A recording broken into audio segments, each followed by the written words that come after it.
Du fond de nos montagnes kabyles, imprégnées du sang des martyrs qui ont libéré non pas seulement la Kabylie, mais toute l'Algérie du joug colonial, je m'adresse à toi avec une profonde tristesse, mêlée d'une indignation légitime.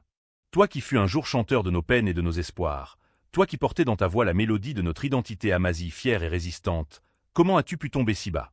Comment as-tu pu trahir l'héritage sacré de nos ancêtres, de Massinissa al-Ala Fadman Soumer, de Cheikh el-Haddad el-Mokrani, et surtout de ces héros kabyles de la Révolution, Aban Ramdan, Krim Belkacem, Amirouche, qui ont choisi l'unité pour chasser l'occupant français de chaque centimètre de notre terre commune.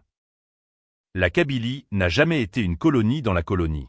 Elle a été le fer de lance de la lutte nationale. Quand De Gaulle proposa une « paix des braves » séparée à nos régions, nos moudjahidines kabyles refusèrent avec dédain, préférant verser leur sang pour une Algérie libre et unie, du nord au sud, de l'est à l'ouest. 1,5 million de martyrs, dont des milliers de fils de Kabylie, ont payé le prix de cette unité. Et toi, depuis ton exil confortable à Paris, tu oses proclamer une indépendance symbolique, unilatérale, sans le peuple, sans consultation, sans légitimité? Tu oses diviser ce que le sang a uni? Regarde autour de toi, les Kabyles fiers, travailleurs, attachés à leur tamazight et à leur liberté, rejettent massivement ton aventure. À Tizi Ouzou, à Béjaïa, à Buira, dans les villages comme dans les villes, les Kabyles marchent pour l'Algérie une et indivisible. Lors du Hirak, tes militants ont tenté de semer la division. Le peuple les a chassés pacifiquement des places publiques. Les maires, les associations, les partis enracinés en Kabylie, du FFS au PT, dénoncent ton projet comme une trahison.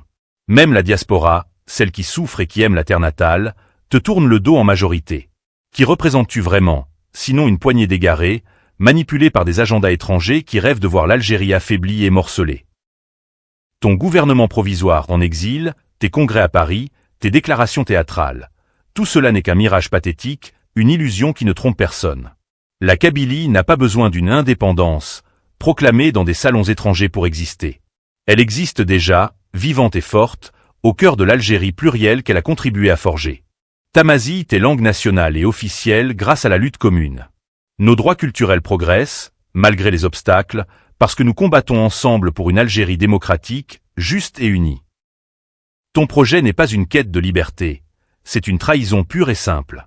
Il sert ceux qui haïssent l'Algérie debout, ceux qui veulent la voir fragmentée pour mieux la dominer. En proclamant cette farce, tu ne libères rien. Tu humilies seulement la mémoire de nos Chouhadas, tu insultes le peuple kabyle qui refuse d'être instrumentalisé, et tu t'humilies toi-même en te faisant le porte-voix de forces extérieures hostiles à notre nation. La Kabylie est algérienne, et l'Algérie est kabyle. Cette unité est notre force, notre bouclier contre les tempêtes.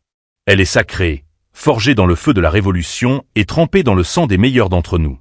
Personne, ni toi, ni tes alliés d'un jour, ne la brisera. Reste dans ton exil, avec tes illusions.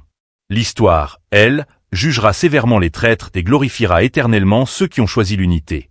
Vive la Kabylie éternelle. Vive l'Algérie une et indivisible. Azoul, frères et sœurs, dans notre maison commune.